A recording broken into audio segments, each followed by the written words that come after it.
नमस्कार साथियों। आशा है आप लोग बहुत कुशलतापूर्वक होंगे। जैसा कि आप लोगों को बताया गया है कि हम लोग यूपी पीसीएस प्री 2026 सीरीज को लेकर आप सबके सामने उपस्थित हुए हैं। मेरा नाम अश्वनी कुमार और मुझे इतिहास सेक्शन दिया गया है पढ़ाने के लिए।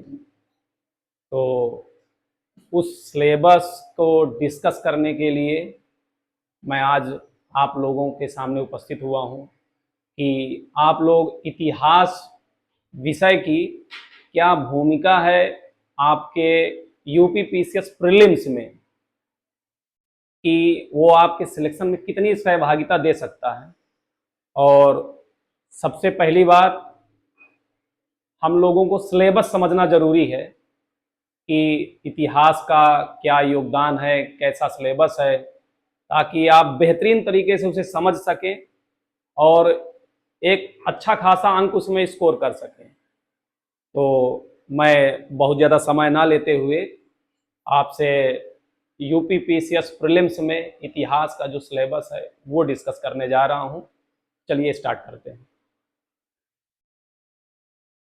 जैसा कि आप लोग देख रहे हैं, ये है इतिहास का सिलेबस पूरा दिया हुआ इस पे। तो आपने आयोग का सिलेबस देखा होगा, तो उसमें दिया हुआ है भारत का इतिहास और भारतीय राष्ट्रीय आंदोलन। अब आयोग ने तो एक लाइन में लिख दिया कि भारत का इतिहास और भारतीय राष्ट्रीय आंदोलन। अब भारत के इतिहास में तो बहुत कुछ आता है। तो सबसे बड़ी समस्या है, बच्चों को ये मालूम होना चाहिए कि भाई पढ़ना क्या है हम लोगों को।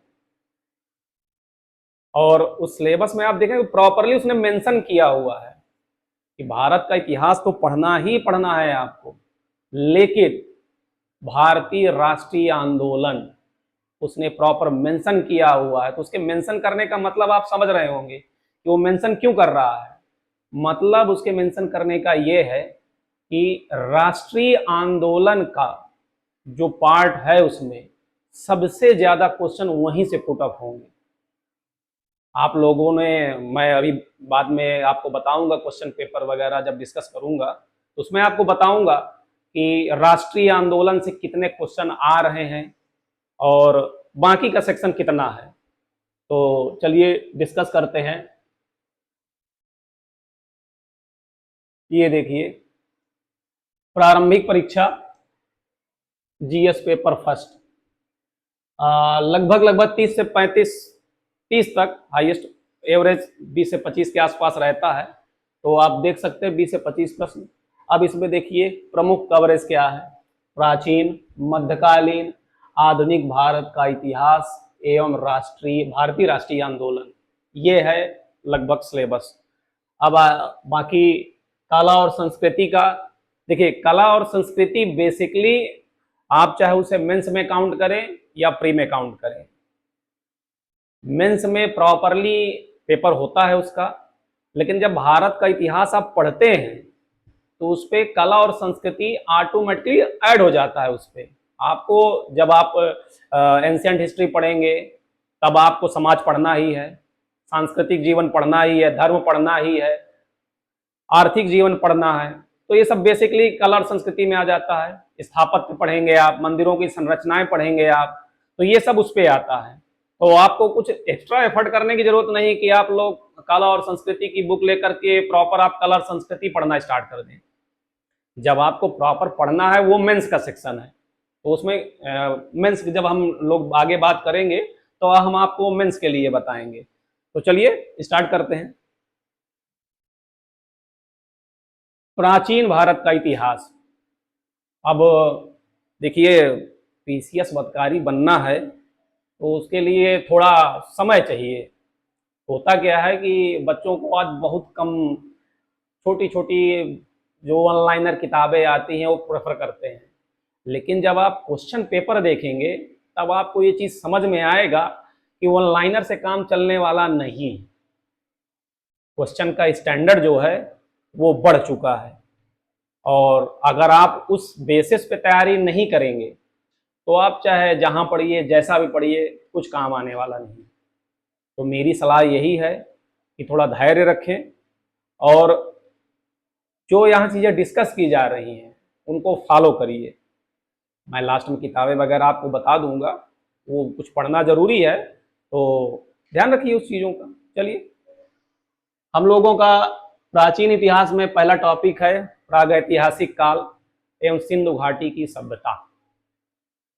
ठीक है, अब पहला शुरुआत कहाँ से होगी? पाषाण काल से।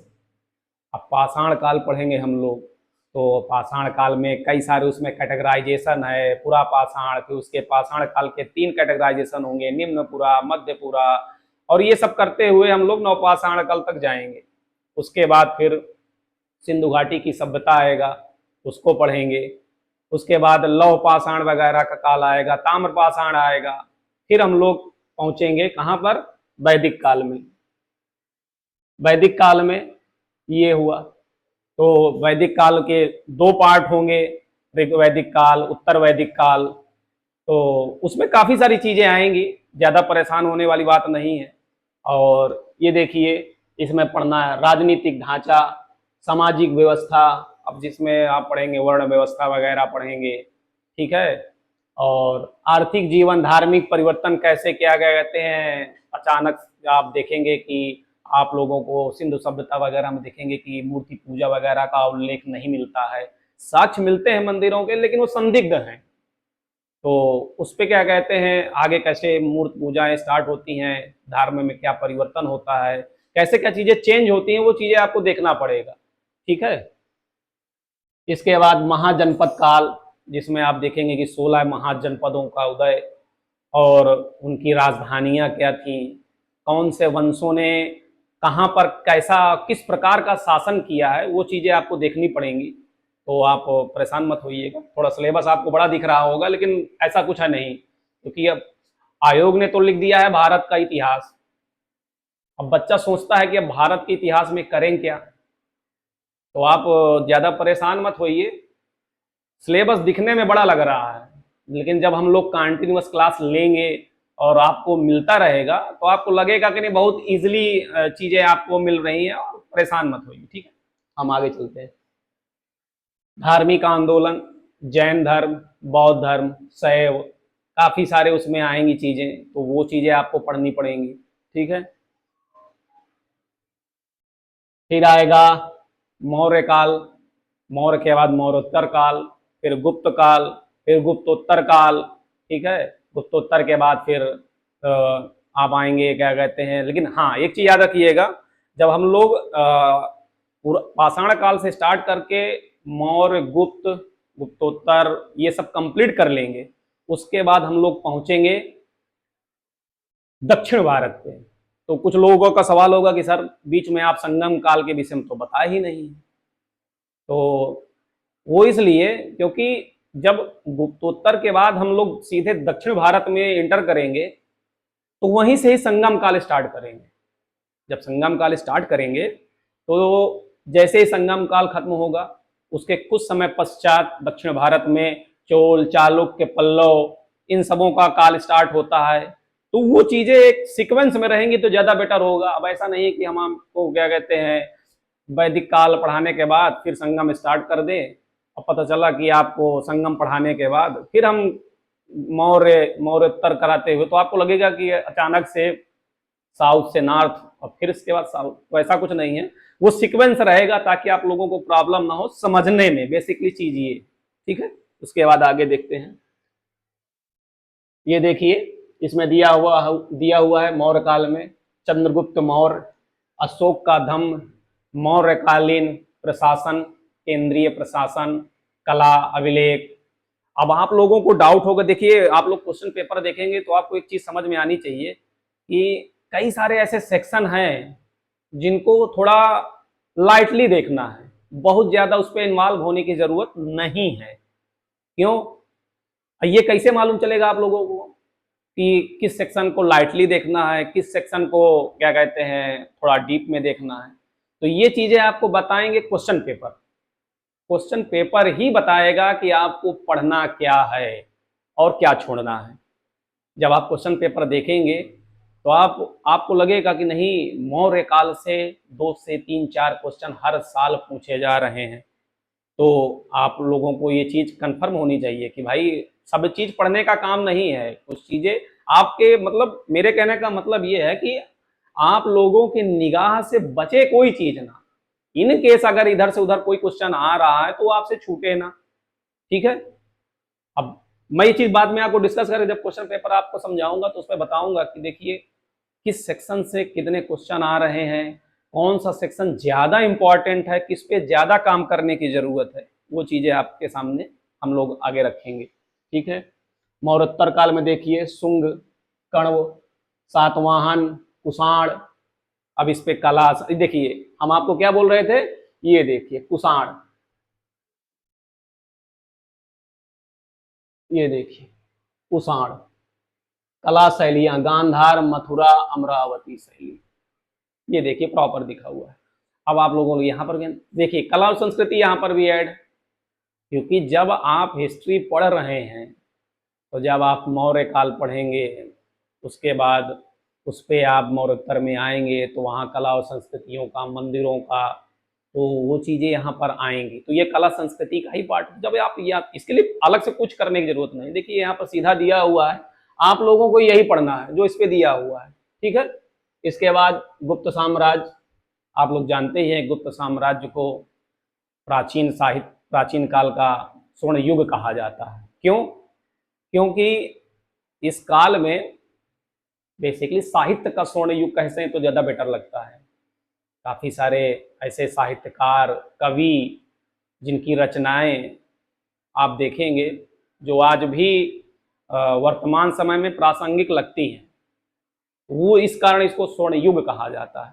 तो अब जब मैं आपको गुप्त काल पढ़ाऊंगा तो उस समय आपको बताऊंगा कि क्यों आखिरकार इसको स्वर्ण युग कहा जाता है। और यहीं से आपका एक मेंस का क्वेश्चन भी निकल आएगा कि किन तथ्यों के आधार पर आप कह सकते हैं कि भाई गुप्त काल को स्वर्ण काल कहा जा सकता है। ये चीजें, ये मेंस का पार्ट है। आगे अब देखिए गुप्त साम्राज्य में चंद्रगुप्त प्रथम, समुद्रगुप्त, चंद्रगुप्त द्वितीय, विक्रमादित्य। अब देखिए गुप्तकालीन शासन, साहित्य, विज्ञान एवं वास्तुकला, ये आ गया आपका आर्ट एंड कल्चर, कला और संस्कृति। तो ये चीजें आपको उसमें आ गया आपका कला संस्कृति। कला संस्कृति के लिए आप बेसिकली है वो मेंस का पार्ट आता इसमें भी है, लेकिन आप अगर यहाँ पढ़ लेंगे कला और संस्कृति जो इसमें आता है बीच बीच में, तो आपका फैक्चुअल जो कॉन्सेप्ट है वो प्री में भी काम में आएगा, और जब आप मेंस लिखेंगे तो वहां पर भी काम में आएगा।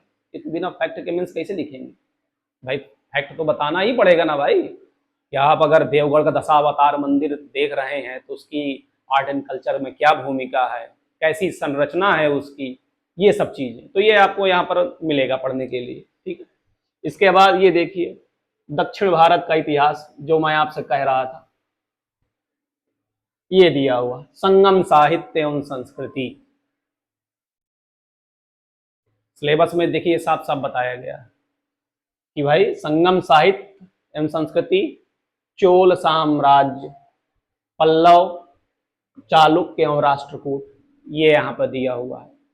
तो जब हम साउथ में आएंगे तो संगम से स्टार्ट करते हुए लास्ट अंतिम चोल, चालुक्य, पल्लव ये खत्म करेंगे, ठीक है।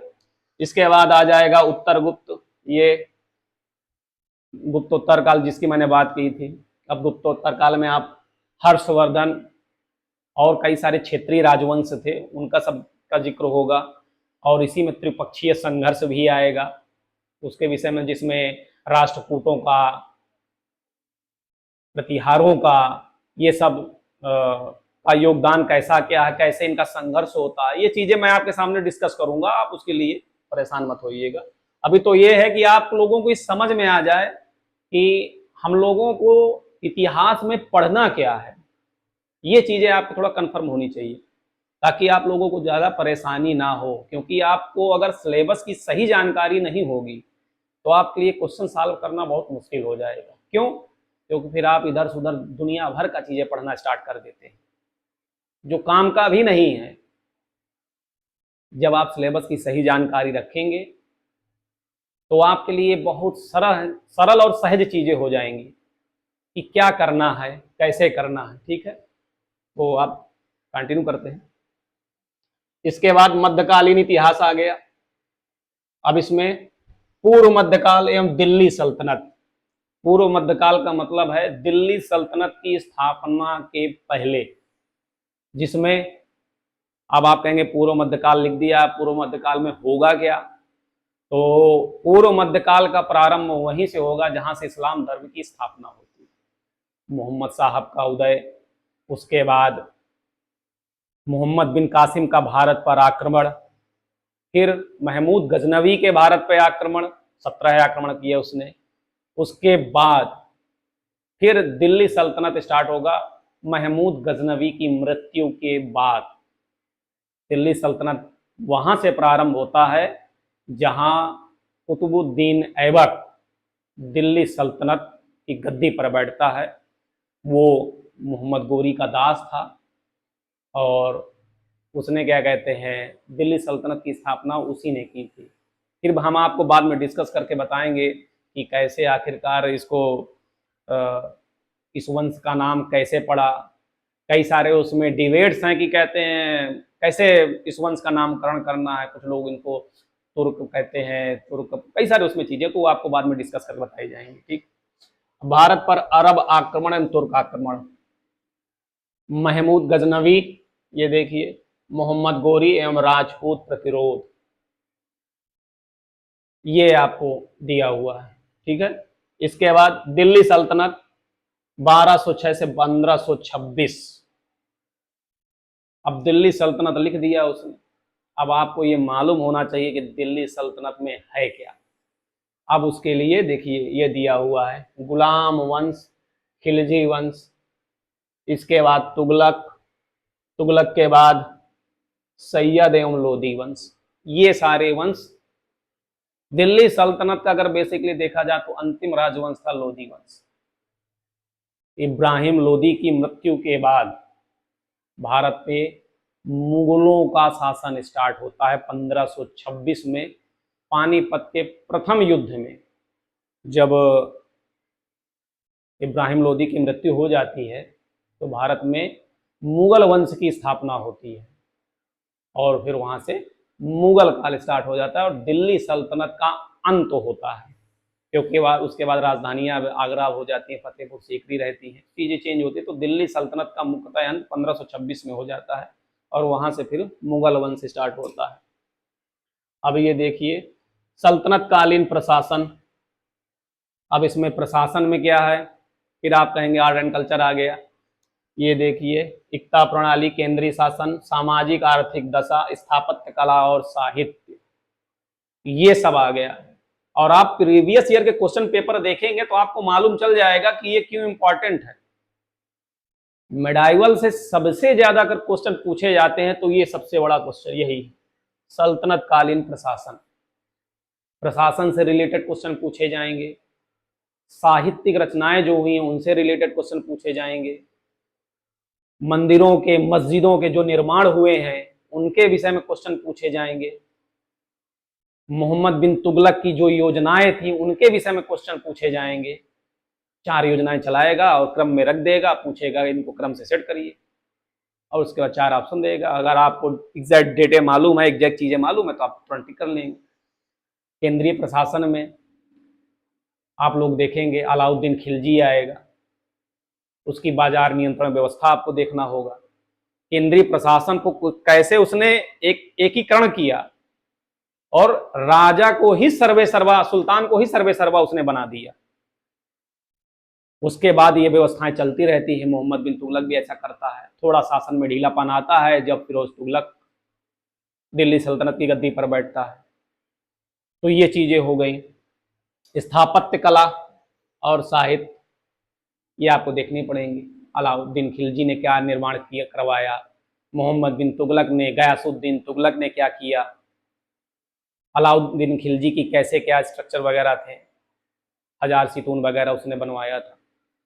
उसके पहले कुतुबुद्दीन ऐबक को आपको देखना होगा। कुतुबुद्दीन ऐबक ने इस समय में 2.5 दिन का झोपड़ा, कुतुब मीनार, ये सब जो बनी हुई स्ट्रक्चर, ये सब आपको अब उसमें क्या कहते हैं, कई सारे क्वेश्चन आएंगे, आदि का झोपड़ा किसने बनवाया, या किसके समय में बना, कहाँ है, ये चीजें आपको प्री के क्वेश्चन पेपर में हमेशा मिलेंगे। यहाँ से क्वेश्चन आना कंपलसरी है, आप इससे बच नहीं सकते। ठीक है, आगे आते हैं। भक्ति सूफी आंदोलन विजयनगर साम्राज्य, ये आगे। अब भक्ति आंदोलन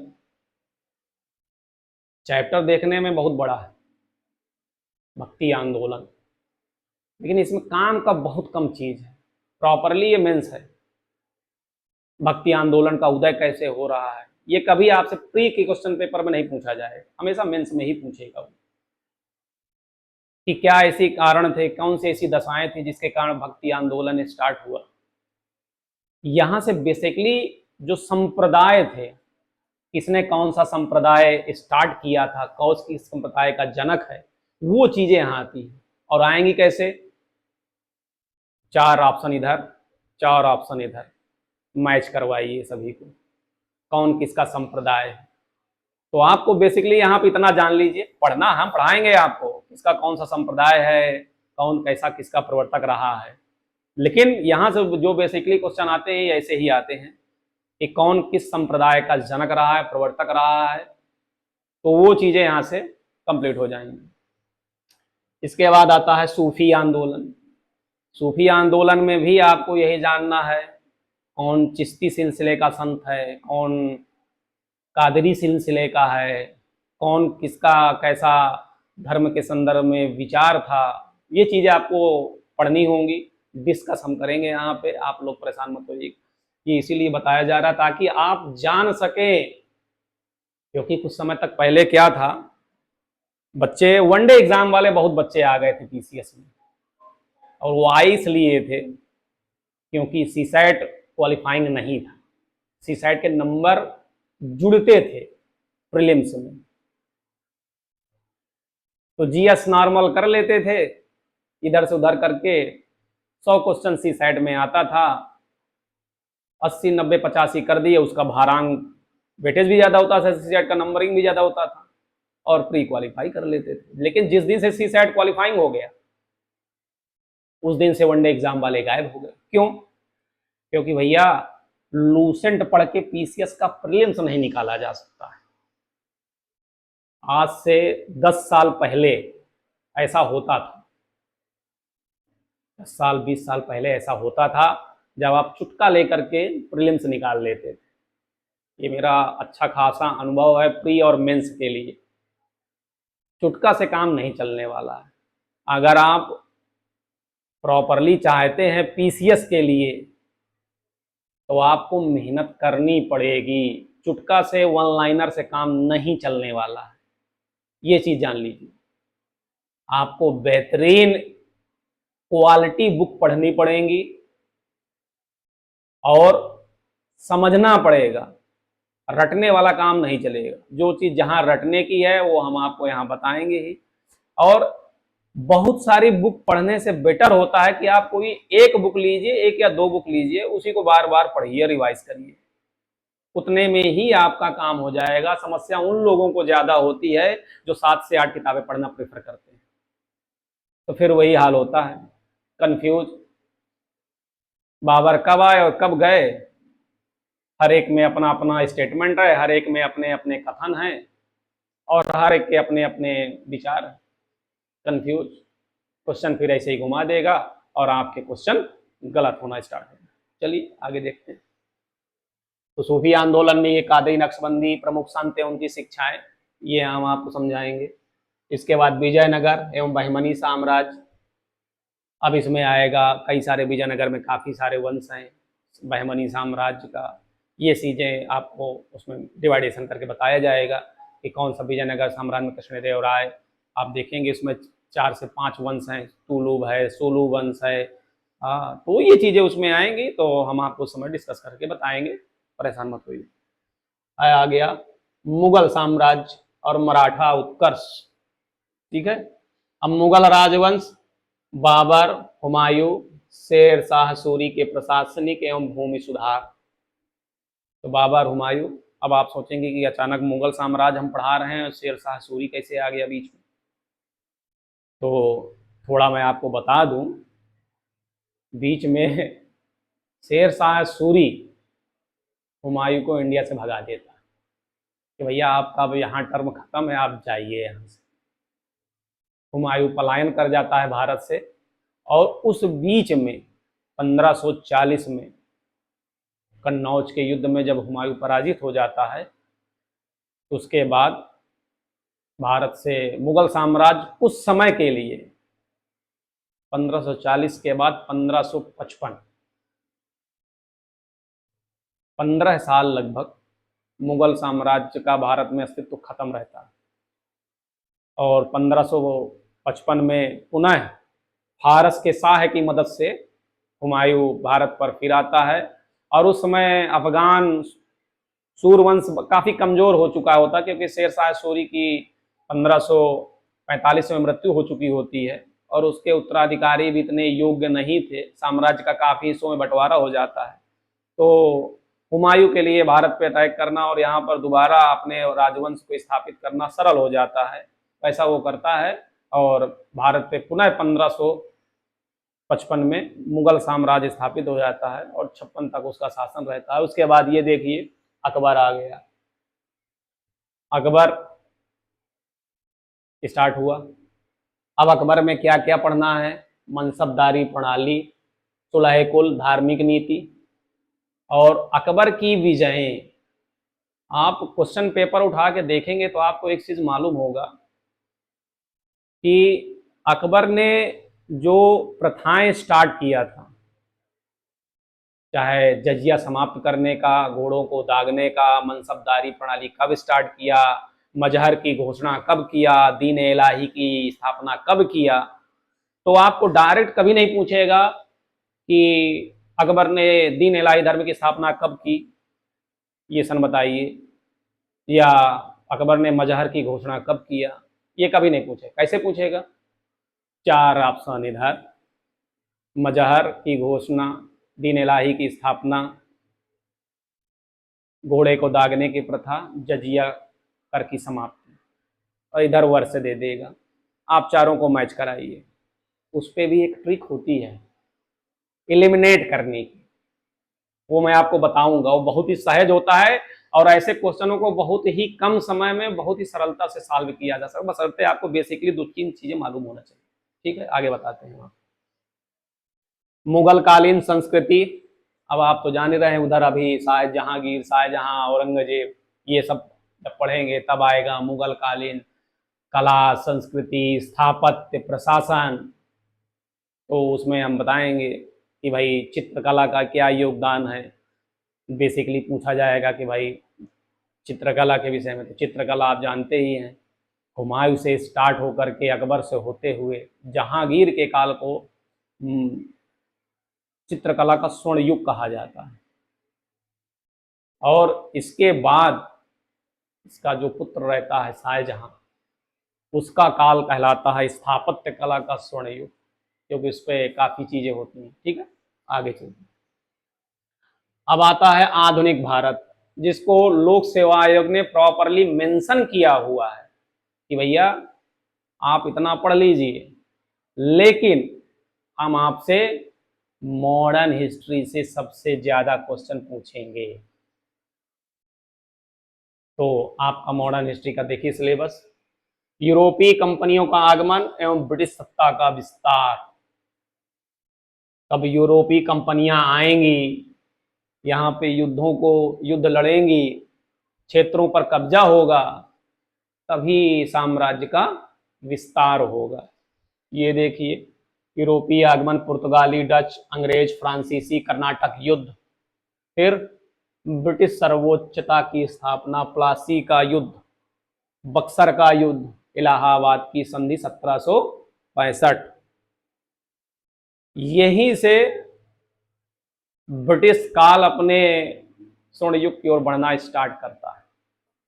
यही वो काल था जहां पर ब्रिटिश साम्राज्य अपने सर्वोच्च बिंदु पर आता है, क्योंकि इस समय तक अंग्रेजों ने फ्रांसीसी तो काफी समय तक रहते हैं, लेकिन बाकी जो, लेकिन अब रहने से थोड़ी ना मतलब होता है। आप किसी लायक छोड़ा ही नहीं आपको किसी लायक उसने, बस रहिए, थोड़ा बहुत व्यापार करिए, उसमें भी आप चुंगी दीजिए। अंग्रेजों के अनुसार आप ना तो किलेबंदी कर सकते हैं। तो ये चीज है, एक तरह से देखा जाए तो बक्सर के युद्ध के बाद ब्रिटिश साम्राज्य का एकदम वर्चस्व हो जाता है भारत के क्षेत्रों पर। इसके बाद साम्राज्य विस्तार की नीतियां, सहायक संधि, व्यपगत का सिद्धांत, डॉक्ट्रिन ऑफ लैप्स, आंग्ल मैसूर, आंग्ल मराठा, आंग्ल सिख युद्ध। तो सहायक संधि आपको मालूम है।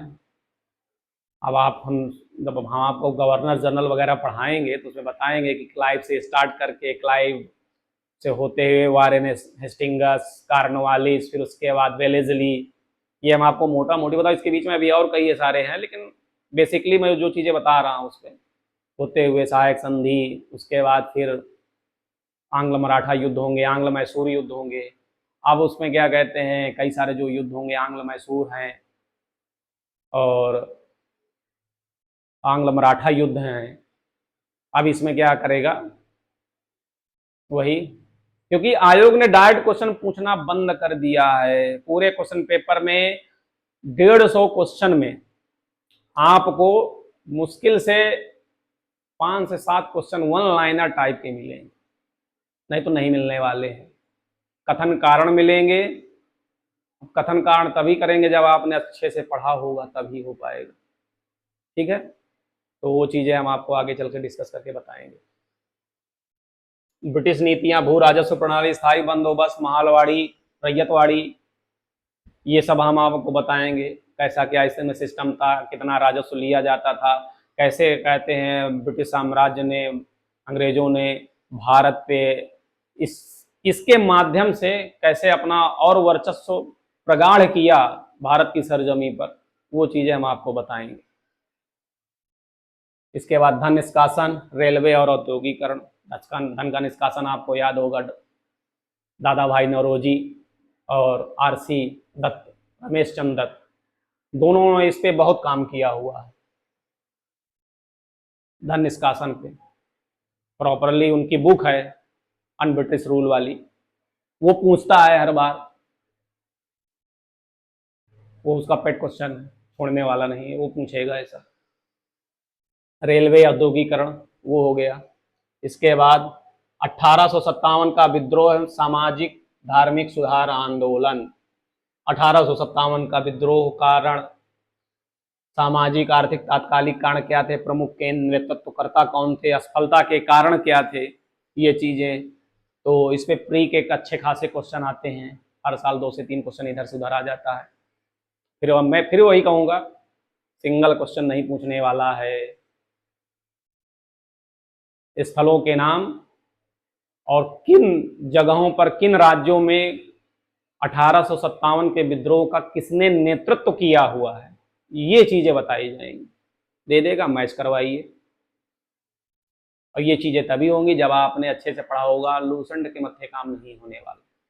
लूसेंट का अगर आपने लिया है तो समझ लीजिए फिर पीसीएस के लिए भूल जाइए, उससे नहीं काम होने वाला है।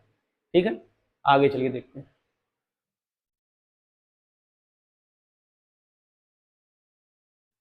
पुनर्जागरण सुधार आंदोलन, इसमें से हर साल 2 से 3 क्वेश्चन आता है।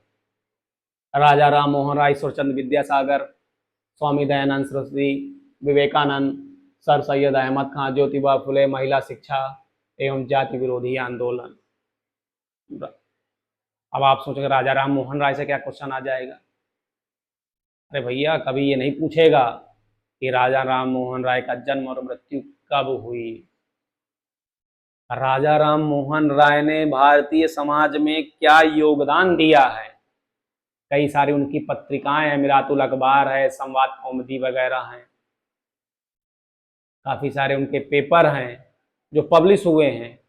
ब्रह्म समाज की स्थापना है 1828, तो ये चीजें आएगा और वो पूछेगा, ऐसे ही पूछेगा। वो राजा राम मोहन राय के विषय में नहीं पूछने वाला है, राजा राम मोहन राय का योगदान पूछेगा, उन्होंने क्या किया है भारतीय इतिहास में, भारतीय समाज के प्रति उनका क्या योगदान रहा है, धर्म के संदर्भ में क्या उनकी विचारधारा थी, सोचने का क्या कैसे था, वो चीजें आपसे, और वहीं से क्वेश्चन पुट अप होता है। आप क्वेश्चन पेपर देखेंगे तो आपको मालूम चलेगा। अब आ जाएगा भारतीय राष्ट्रीय आंदोलन 1885 से 1947। आयोग का सबसे पेट क्वेश्चन, मतलब अगर उसने 30 क्वेश्चन इतिहास से पूछा है तो ये जान लीजिए कि 15 से 16 क्वेश्चन, 17 से 17 क्वेश्चन वो भारतीय राष्ट्रीय आंदोलन से ही होंगे, उसमें कोई संकोच मत करिएगा। बहुत पेट क्वेश्चन। क्यों? क्योंकि आपने सिलेबस स्टार्टिंग में ध्यान से देखा होगा, भारत का इतिहास और भारतीय राष्ट्रीय आंदोलन उसने प्रॉपरली मेंशन किया हुआ है कि भैया हम भारतीय राष्ट्रीय आंदोलन से क्वेश्चन पूछेंगे और प्रॉपरली उसी से पूछेंगे। अब आप सोच सकते हैं भारतीय राष्ट्रीय आंदोलन की आपके प्रीलिम्स में क्या भूमिका है। 15 से 20 क्वेश्चन का गेम है बाबू, ये जान लीजिए। और ये जान लीजिए अगर 30 क्वेश्चन इतिहास से आ रहे हैं और आप यहां पे अगर जैसा हम बता रहे हैं अगर आप करते रह गए तो ये मैं चैलेंज कर रहा हूं आपको, 27 से 28 क्वेश्चन आप करके बैठेंगे, छूटेंगे नहीं, बशर्ते जैसा हम बोल रहे हैं वैसा करना पड़ेगा आपको। अब ये मत सोचिएगा ऐसे ही नहीं बोला जा रहा है, काफी अनुभव है इस चीज का। मैं तो आपको क्वेश्चन तक बता सकता हूं कि देख लीजिएगा यहां से क्वेश्चन आएगा और यही आएगा। क्यों? क्योंकि आपको क्वेश्चन पेपर बता रहा है कि भैया आयोग ने हमको सूचित कर दिया है कि हमको यही क्वेश्चन आने हैं। घुमा फिरा कर वही क्वेश्चन हर बार आपसे पूछेगा और हर बार आप अगर ढंग से नहीं पढ़ेंगे तो हर बार उसी चक्रव्यूह में गोल गोल गोल गोल घूमते रहेंगे। ठीक है, अब देखते हैं इसमें क्या है। कांग्रेस की स्थापना एवं उदारवादी चरण 1885 से 1905, उद्देश्य, नीतियां, सीमाएं। अब यहां पर क्या पूछेगा, कांग्रेस की स्थापना कैसे हुई, कौन सी वो परिस्थितियां थी जिसके कारण कांग्रेस की स्थापना हुई, ये हुआ मेंस का पार्ट।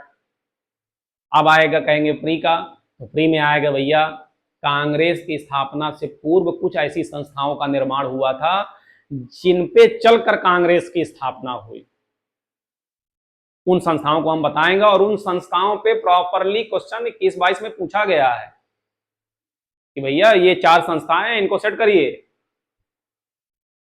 क्रम अनुसार सेट करिए। तो प्रॉपरली क्वेश्चन ऐसा पूछता है और आपको ये बताना पड़ेगा। ठीक है, कांग्रेस की स्थापना, उसके बाद उदारवादी चरण स्टार्ट होता है, बंगाल विभाजन। अब कांग्रेस की स्थापना में आप लोग देखेंगे बेसिकली पूछता है कि उस पर कई सारे स्टेटमेंट हैं और हर साल वो 1 या 2 स्टेटमेंट उठा के रखता है कांग्रेस की स्थापना को लेकर के, किसने कौन सा स्टेटमेंट दिया है कांग्रेस के संदर्भ में। जैसे वो लाला लाजपत राय हैं, बाल गंगाधर तिलक हैं, कहते हैं कि कांग्रेस की स्थापना डफरिन के दिमाग की खुरापाती उपज थी। अब उठा के पूछेगा, उठा के सीधा रखा हुआ है कि किसने कहा है कि कांग्रेस की स्थापना डफरिन के दिमाग की खुरापाती उपज थी, सीधा क्वेश्चन रखा हुआ है उसने। तो आप जब ये पढ़ेंगे तुरंत ठीक हो जाएगा। ठीक है, आगे देखिए, बंगाल विभाजन, स्वदेशी आंदोलन, सूरत विभाजन, मुस्लिम लीग, मार्ले मिंटो सुधार, होम रूल लीग, लखनऊ समझौता। तो ये सब चीजें आएंगी उदारवादी चरण में। फिर गांधीवादी युग, 1916 से गांधीवादी युग स्टार्ट होता, कहते हैं 1919, लेकिन नहीं, गांधीवादी युग 1916 से स्टार्ट हो जाता है। कैसे? गांधी जी जब चंपारण, खेड़ा और अहमदाबाद, 3 जो उनके क्षेत्रीय आंदोलन थे, वहां से भारतीय राजनीति में गांधी जी की एंट्री होती है प्रॉपरली। इसके पहले ऐसा नहीं कि गांधी जी का कोई योगदान नहीं था, लेकिन एक देखा जाए तो भारतीय राष्ट्रीय आंदोलन में जो गांधी जी का प्रादुर्भाव है वो बेसिकली 1916 से स्टार्ट होता है। ठीक है, अब देखिए इसमें, ये देखिए चंपारण, खेड़ा, अहमदाबाद, रॉलेट, जलियांवाला बाग हत्याकांड, असहयोग आंदोलन, खिलाफत आंदोलन और स्वराज पार्टी। इसके बाद फिर देखिए सविनय अवज्ञा आंदोलन एवं गोलमेज सम्मेलन, ये सब आप पढ़ेंगे भारतीय राष्ट्रीय। यहाँ से आप जान लीजिए आपको प्रॉपरली हर साल 15 से 20 क्वेश्चन मिलने ही वाले हैं, और हम इस पर आपको फोकस करके बताएंगे, एक एक चीजें आपको पढ़ाई जाएंगी यहाँ पर इस चैनल के माध्यम से। ठीक है, आगे चलते हैं।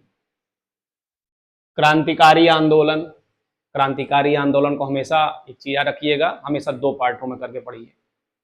पहला पार्ट, और कभी भी स्टार्टिंग में नहीं, राष्ट्रीय आंदोलन चल रहा है और आप, क्योंकि क्रांतिकारी आंदोलन तो 1890-92 के आसपास से स्टार्ट हो जाते हैं बेसिकली, तो आप सोचें कि अब वहीं से क्रांतिकारी नहीं, एक 1915-16 तक का आप कंप्लीट करिए, उसके बाद क्रांतिकारी आंदोलन स्टार्ट कर दीजिए। और क्रांतिकारी आंदोलन को 2 चरणों में करते हुए उसे क्या कहते हैं, कंप्लीट करिए, उसके बाद गांधी युग स्टार्ट कर दीजिए और गांधी जी को ले जा करके भारत को आजाद करवा दीजिए। यही काम करना है। ये देखिए, प्रथम एवं द्वितीय चरण, अभिनव भारत, गदर पार्टी, आचार्य SSR, भगत सिंह, चंद्रशेखर आजाद, सूर्यसेन। अब आएगा स्वतंत्रता के बाद एवं विश्व इतिहास। ठीक है, तो ये जो विश्व इतिहास है, post independence and world history, ये आपके प्री के सिलेबस में नहीं है, ये आपका मेंस है। प्री में कभी भी वर्ल्ड हिस्ट्री से कोई क्वेश्चन नहीं आता। ठीक है, स्वतंत्रता के बाद आप चीजें जब वहां पर हम आपको बताएंगे, तो इसमें दिया हुआ है रियासतों का एकीकरण, इसमें सरदार पटेल की क्या भूमिका थी, जूनागढ़, हैदराबाद, कश्मीर का विलय, राज्यों का पुनर्गठन। अब आप जब संविधान वाले सर आपको क्लास पढ़ाएंगे, उसमें आप देखेंगे राज्यों को फजल अली आयोग 1953, भाषा के आधार पर राज्यों का पुनर्गठन 1956, ये सब पढ़ाया जाएगा। विदेश नीति और इसमें विदेश नीति में गुट निरपेक्ष आंदोलन, भारत चीन, ये सब दिया हुआ है। तो ये सिलेबस रहा। ठीक है, और विश्व इतिहास आपका वो मेंस वाला पार्ट है। ये रहा आपका भारत का इतिहास और भारतीय राष्ट्रीय आंदोलन, ये सिलेबस हो गया। तो उम्मीद करता हूं कि जो सिलेबस मैंने आपके सामने डिस्कस किया है उसको आप अच्छे से समझ लिए होंगे। ना समझ में आया हो तो आपसे रिक्वेस्ट है कि आप कमेंट करिए, हम आपको दोबारा किसी वीडियो के माध्यम से फिर समझाएंगे। जो भी डाउट्स हों आपके, वो आप पूछ सकते हैं। वो डाउट्स मैं क्या कहते हैं आपके किसी न किसी सेशन में क्लियर करके आपको समझा दूंगा। चलिए आगे मिलते हैं। रही बात क्वेश्चन पेपर की, तो मैं अगले वीडियो में उसे क्या कहते हैं आपसे डिस्कस करके आप समझा दूंगा। चलिए अब आपको यहीं पर बाइंड अप करते हैं। जय हिंद, जय भारत।